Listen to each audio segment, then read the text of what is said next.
Hello everyone, આપ સૌનું હાર્દિક સ્વાગત છે આપણી યુટ્યુબ ચેનલ પર ગુજરાતી હોમિયોપેથ્સમાં.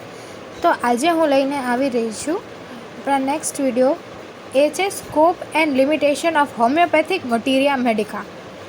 શું સ્કોપ છે, શું લિમિટેશન છે કે જે મટીરિયા મેડિકામાં કે હોમિયોપેથીમાં આ જોવા મળતું હોય કે આટલા જ લિમિટેશન છે, આટલું જ હોવું જોઈએ, એ આજે હું તમને જણાવી દઉં. જઈએ સ્કોપ ઓફ હોમિયોપેથિક મટીરિયા મેડિકા. હવે કેટલાક સ્કોપ છે કે હોમિયોપેથીમાં આપણે કરી શકીએ, લઈ શકીએ, મટીરિયા મેડિકામાં શું શું જણાવી શકીએ હોય. Drugs proved on healthy human beings. Drugs are proved on healthy human beings of both sexes, different ages and various constitution. હવે કે ડ્રગ્સ એ આ હોમિયોપેથીમાં મેં તમને પહેલાં પણ જણાવ્યું હતું કે એ હ્યુમન બીઇંગ્સ પર પ્રૂવ થાય છે, એ પણ હેલ્ધી હ્યુમન બીઇંગ્સ પર. તો હવે કેવા? તો કે એક તો હેલ્ધી હોવા જોઈએ. સેકન્ડ થિંગ એ કે બોથ સેક્સીસ હોવા જોઈએ, બંને જેન્ડર હોવા જોઈએ, મેલ ફિમેલ. થર્ડ થિંગ એ કે ડિફરન્ટ એજીસ હોવી જોઈએ, કિડ્સમાં, એડલ્ટમાં, ઓલ્ડ એજમાં, બધી એજમાં ડોઝીસ દેવા પડે, પ્રૂવ કરવી પડે. એન્ડ વેરિયસ કોન્સ્ટિટ્યુશન, એક જ કોન્સ્ટિટ્યુશન નહીં, હિન્દુ, જૈન, ઈસાઈ, મુસ્લિમ બધા પર પ્રૂવ કરવાનું. Wide range of symptoms for a single drug, so selection of simillimum becomes easy. હવે સિમ્ટમ્સની રેન્જ કેવી છે? વાઇડ છે એકદમ. પણ હવે સિંગલ ડ્રગ અને સિમિલિમમ બીકમ્સ ઇઝી. સેમ કરવાનું છે પ્રૂવિંગ ટાઈમે, કે સિંગલ ડ્રગ દેવાનું છે પણ સિમિલિમમ હોવું જોઈએ. Large number of drugs four various conditions. હવે ડોઝીસ બહુ ઝાઝા બધા છે, બહુ બધી કન્ડિશન્સ માટે, પણ ક્યારે શું દેવું એ આપણને ખ્યાલ હોવું જોઈએ. Helps in cure in structural changes also until and unless it is of irreversible pathology. હવે એ ક્યોર પૂરેપૂરી કરી નાખે છે, બટ વી શુડ નો કે ઇરિવર્સિબલ નથી ને પેથોલોજીમાં એ જોવું પડે કે એની પેથોલોજી ચેન્જ નથી થતી, રિવર્સિબલ ન હોવી જોઈએ. Subjective symptoms are got during proving, so they are considered during treating. હવે સબ્જેક્ટિવ સિમ્ટમ્સ આપણને મળવા જોઈએ, ત્યારે જ આપણને ખબર પડશે કે ટ્રીટમેન્ટ ટાણે આપણે શું કરવાનું છે, કઈ મેડિસિન દેવાની છે. મટીરિયા મેડિકા કમ્પ્રાઇઝ હોલિસ્ટિક ઇન્ડિવિડ્યુઅલિસ્ટિક અપ્રોચ. હવે હોલિસ્ટિક ઇન્ડિવિડ્યુઅલિસ્ટિક અપ્રોચ એટલે કે હેલ્ધી હ્યુમન બીંગમાં આપણે પોઝિટિવ, નેગેટિવ માઇન્ડેડ જોતા હોઈએ, એની ઇન્ડિવિડ્યુઅલિટી જોતા હોઈએ કે કેવું માઇન્ડ છે, એનું મેન્ટાલિટી કેવી છે, નર્વસનેસ કેવું છે, સેન્સિટિવ કેવું છે, એ બધું જ આપણે અપ્રોચ જોતા હોઈએ. ઇન્ડિવિડ્યુઅલિટી ઉપર આપણે મટીરિયા મેડિકા કમ્પ્રેસ કરીએ છીએ. Understanding diathesis and disposition of person through materia medica helps to find out prophylactic remedy. હવે ડાયાથીસિસ અને ડિસ્પોઝિશન જોઈને પર્સનનું આપણે પ્રોફાઇલેટિક રેમેડી આપણે ચૂઝ કરીને, ઇન્ડિકેટ કરીને એમને દઈએ છીએ. Study of materia medica helps in understanding relation existing between two or more remedies. હવે મટીરિયા મેડિકાની રેમેડી એવી છે કે આપણને બધામાં ઓલમોસ્ટ સિમ્ટમ્સ જોવા મળતા હોય, બટ એક એવો સિમ્ટમ્સ હોય કે જે ડિફરન્શિએટ કરતો હોય. એટલે હવે એ ધ્યાન રાખવાનું કે રેમેડીઝ તો 2 થી 3 મળી જશે, પણ એમાંથી પણ બેસ્ટ મેડિસિન કઈ છે એ આપણે ચૂઝ કરવાની છે.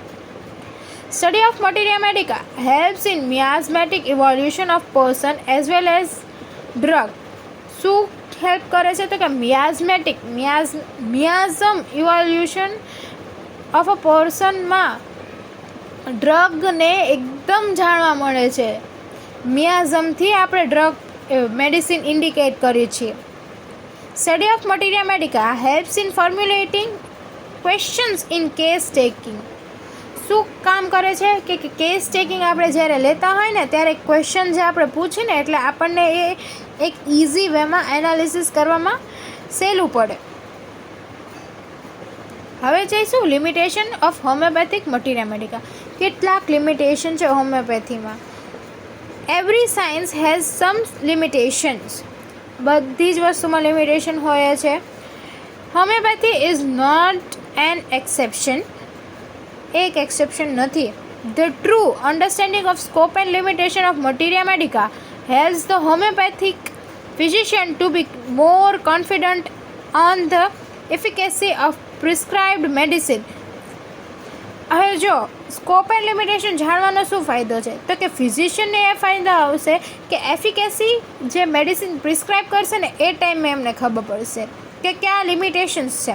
તો કે number 1, no proving records are available on pathological changes in homoeopathic materia મેડિકા.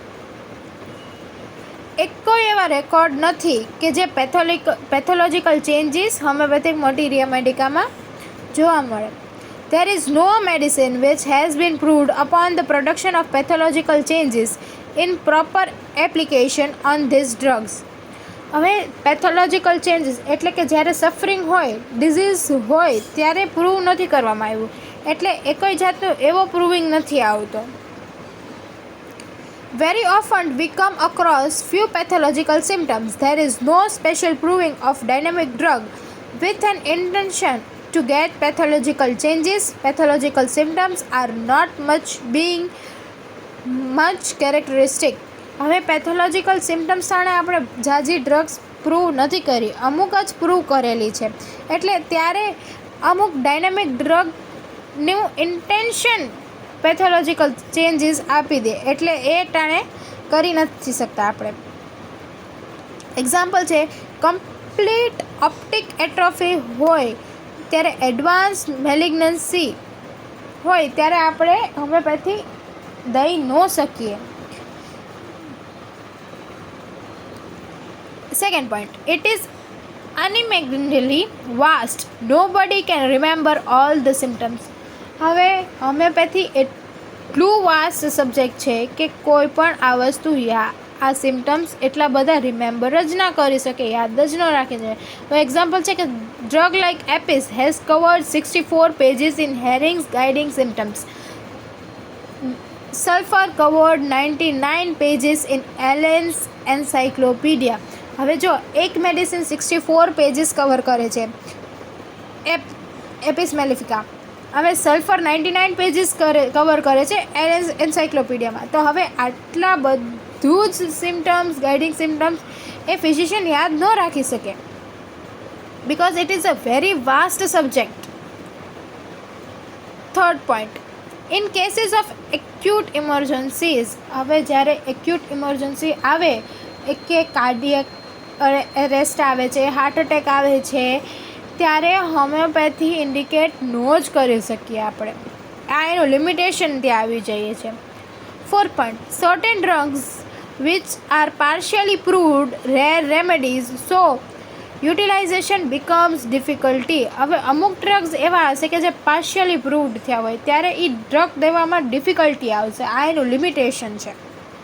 Fifth point, in proving practitioners attempted to characterize about 30 modifications of the sensation of pain by much descriptive words like aching, boring, tearing, tingling, etc. But in many cases it is extremely difficult or even impossible to represent our sensation by words.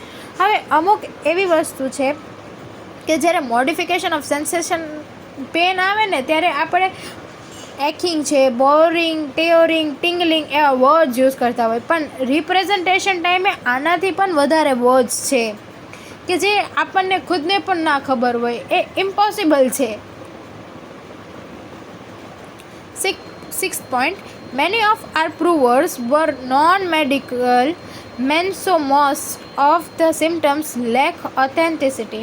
હવે અમુક physician એવા હોય છે કે એની authenticity સિમ્ટમ્સની એકદમ ઓછી હોય છે, એને ખબર જ ના હોય તો પણ એ ડ્રગ ઇન્ડિકેટ કરે છે. તો ત્યાં એની લિમિટેશન આવે છે, બિકોઝ આ એક વાસ્ટ સબ્જેક્ટ છે. 7th point, no dependable pre-operative, post-operative or preventative drugs in our homeopathic materia medica. It has little scope in the field of contraception, drug-induced abortion and anesthetic etc. હવે જો હોમિયોપેથીમાં આપણે pre operative એટલે કે surgery પહેલાં આપણે કાંઈ indicate ન કરી શકીએ, સર્જરી પછી એ તરત ઇન્ડિકેટ ન કરી શકીએ. પ્રિવેન્ટિવ ડ્રગ્સ આપણે હોમિયોપેથીમાં દેતા જ નથી, અને કોન્ટ્રાસેપ્શન છે, અબોર્શન છે, એનેસ્થેટી પણ હોમિયોપેથીમાં આવતું નથી. ત્યાં એનું લિમિટેશન આવી જાય છે. There is no book on materia medica which we can claim to be complete and containing everything.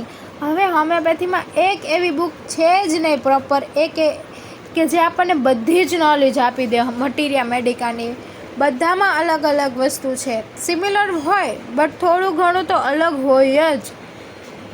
એટલે આ એના લિમિટેશન્સ અને સ્કોપ આવી જાય છે. થેન્ક યુ સો મચ મને સાંભળવા માટે. આજનો વિડીયો લેક્ચર અહીં જ ખતમ કરું છું. Please like, share and subscribe જરૂર કરી દે. Thank you.